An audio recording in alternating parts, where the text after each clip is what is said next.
All right, here we are. Welcome. Welcome, dear dancers on YouTube. Welcome, dear dancers on Instagram. Welcome back. So nice to see you. And so nice that you joined today for today's conversation. So today's conversation, I think it's something that, well, let's say that from, I don't know how many questions I received in my whole dance career as a dance teacher.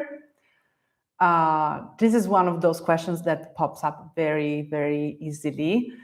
And it's how to be expressive without feeling fake. So let's play around this subject because, well, let's start from this. When you're watching a dancer and this dancer is engaging you, that's because there is some expressiveness there, right? She or he is expressing in a way that engages your attention, engages your senses. And so there is an art of expression which is played by this dancer. Now, to understand how the art of expression works, that's that thing, especially if you are a dancer who wants to bring more expressiveness in your dance. And most of the times when we think about expressiveness, we think about the face. Because I always mention this to my students, you can be doing like crazy things, really, really crazy things with your body, but let's say 99% of your audience is going to watch your face, is going to watch your eyes specifically. The gaze in the eyes are key, essential keys for expressiveness. So that's why when we talk about expressiveness, we think about the face. And as I mentioned, this is not an error because the eyes are really the doors of expression, of expressiveness in dance, especially in dance and in movement. So let's just break it down a little bit, the eyes and the face. So, and that's where we feel fake, right? That's where we start to feel, okay, yes, I have to be expressive. And you put that little fake smile or fake dark face, and you're not feeling very connected with what you are saying. So I think the main reason that we feel our expressiveness can be a little bit fake is because it's not truly aligned with what we are feeling inside of us, right? We're just putting like a kind of a mask on top of on a dancing body. And well, if you are at the beginning of your dance journey, that's perfectly wise to start somewhere, right? You need to start somewhere. So you're just going to wear that mask and see how it goes.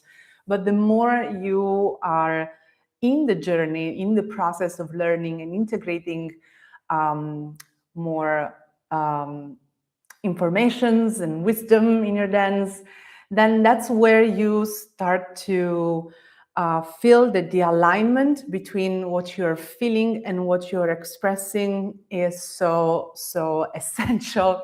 Not only because your expressiveness will really and truly be engaging, will really and truly be alive, let's say, but also because you're going to enjoy.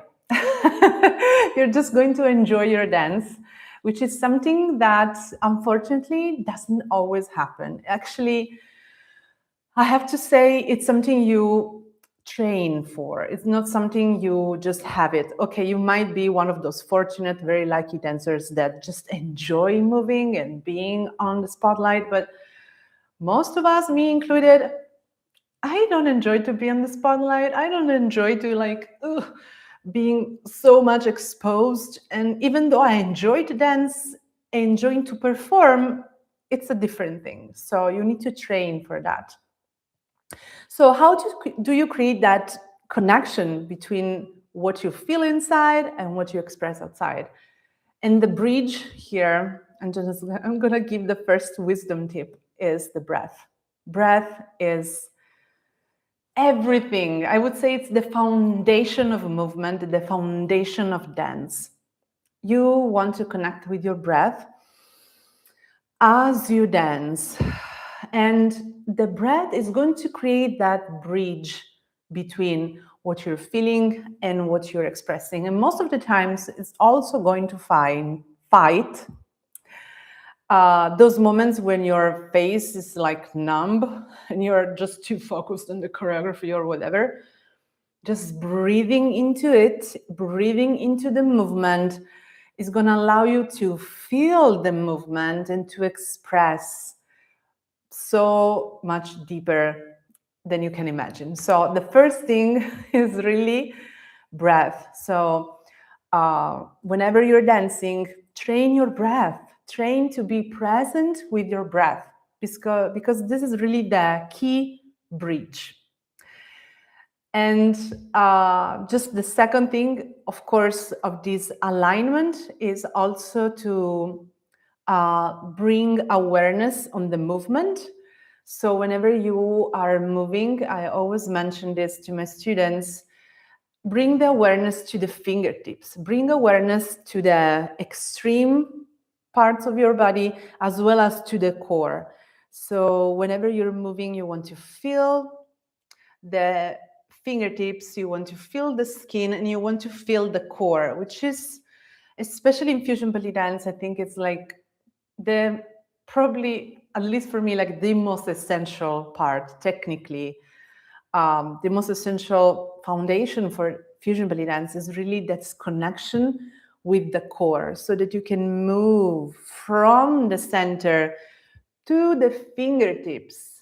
And so when you create that connection of the core and the skin and the fingertips, whatever you're doing is going to connect with the breath and allow you to be expressive in a way which is not,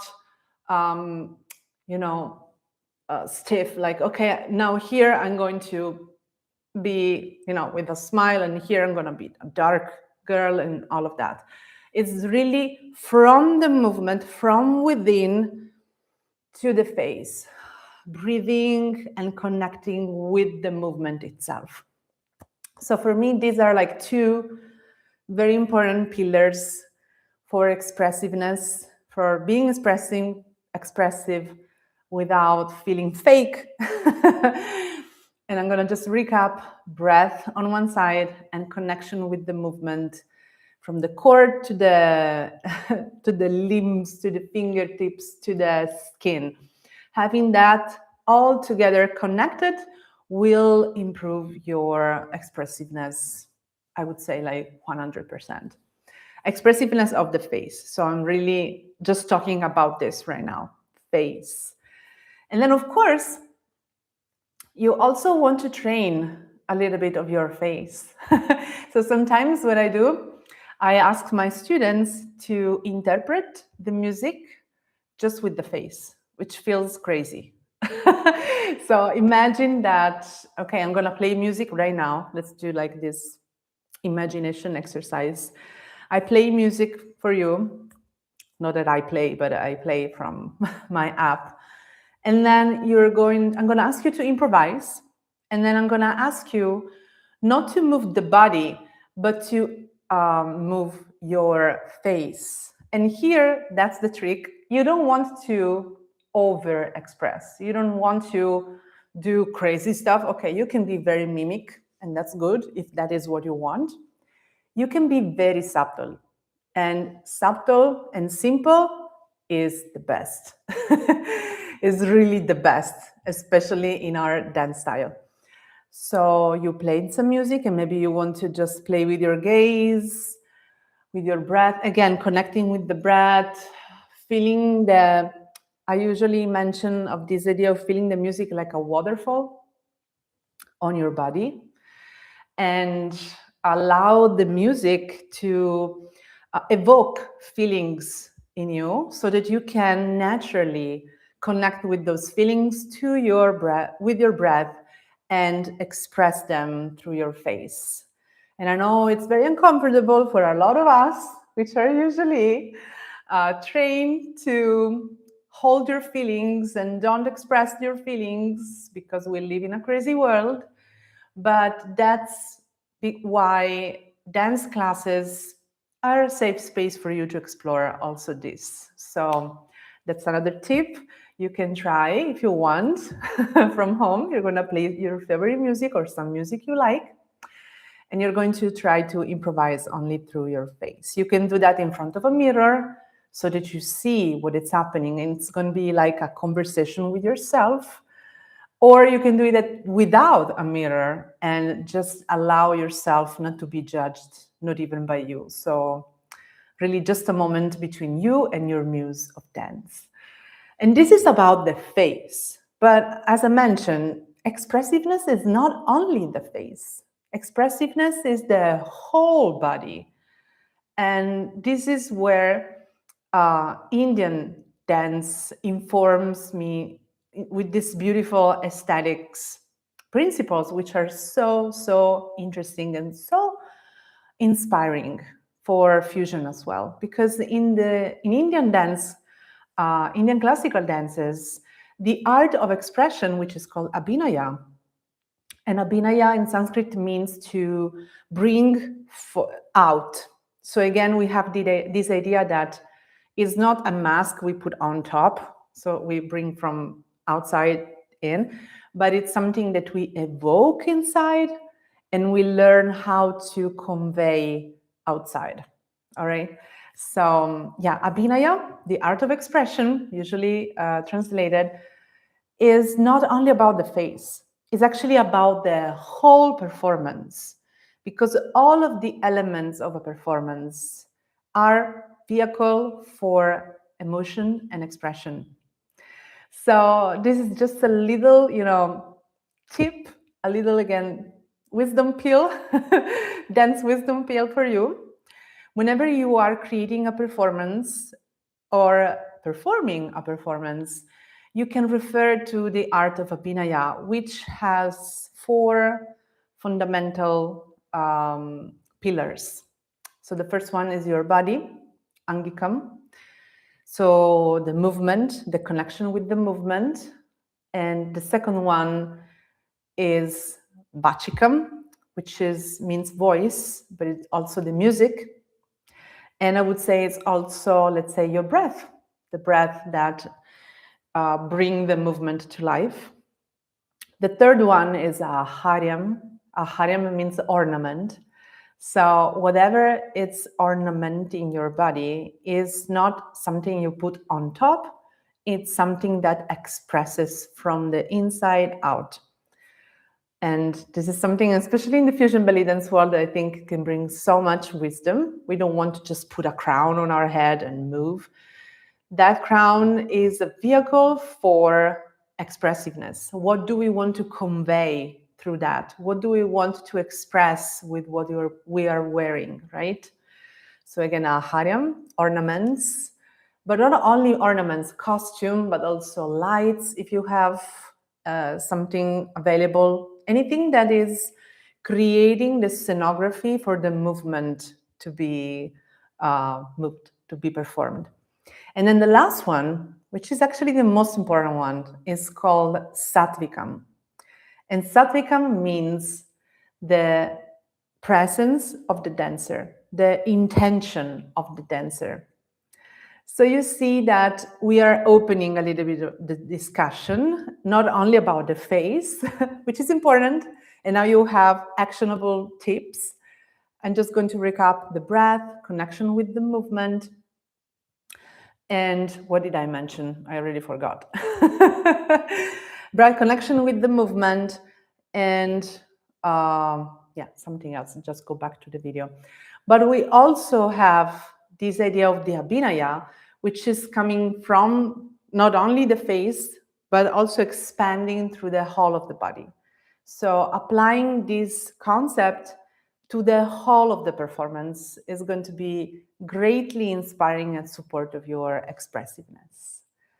All right, I'm so happy that you joined and see so many friends on Instagram. And I would love to just send you a big, big hug to everyone. I also want to remind you that the doors for my Devi Indian Fusion program are opened, and there is a special discount right now, which is $100 off from the regular price. And it's going to be available until the end of the week. So if you want to join, we already have new students that we welcomed in the private community, because when you join Devi program, you also join a private community of students where I will be there to coach you and support you through this journey into Indian fusion. So just DM, if you're interested, DM me, and I will send you the invitation and all of the infos. And I just want to mention that I'm going through a big shift in my online teaching offers. And this might be the last time that I launch Devi in this format, because I'm creating something very new and very beautiful and very exciting. I cannot still talk about it, but just know that something is cooking in the cauldron of the witch, and I can't wait to share more about this with you. So these few days left might be the last time you can join Devi Indian Fusion program, and it's the best time to join because you have a very special discount of $100 off. So yeah, let me know if you're interested. Just DM me. I will be happy to share more information with you. The program is so rich. You have 8 weeks of not only technique, but also cultural lectures, mindset work, combos, and choreography. You have beautiful bonuses, a full Bharatanatyam mini course, full Radha choreography, and so much more. So I will be happy to welcome you on board, and I can't wait to connect with you. You can send me a DM on Instagram. If you're on YouTube, just please connect through Instagram or through Facebook. You will find the link in the on my profile. And I'll see you next week, because every Thursday we're going to meet for a cup of tea. Today I don't have a cup of tea. I have a whole big tea helper for the long day ahead. And now I'm going to run for my afternoon classes. Thank you again. I'm sending you big hugs. Mwah. See you next week. Mwah. Bye-bye. Love to you.